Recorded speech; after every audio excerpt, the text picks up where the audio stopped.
या भेगाळलेल्या जमिनीकडे पाहून एक उदाहरण नक्कीच मनाला पडतं. जीवनामध्ये अशी एक वेळ येते की सगळं काही संपलं आहे असं वाटतं.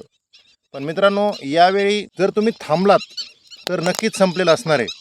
परंतु जर चालत राहिलात तर एक वेळ अशी येते, भलेही त्या समस्या वाढत चालतील, प्रामाणिक प्रयत्न करत करत आणि आपल्या ध्येयाकडे वाटचाल करत फक्त चालत राहायचं. आपल्या प्रयत्नांवर विश्वास ठेवायचा.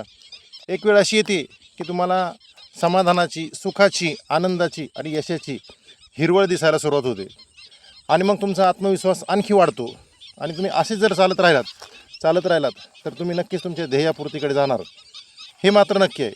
आणि यानंतर मात्र जे तुमच्या नशिबी असणार आहे ते असणार आहे अमृत. हे पहा, जल जसं भेगाळलेलं मारान, त्यानंतर हिरवळ आणि त्यानंतर नवजीवन देणारं हे जल, तसंच आपल्या आयुष्यामध्ये सुद्धा असतं. आपल्या आयुष्यामध्ये सुद्धा वेगवेगळ्या समस्या येतात.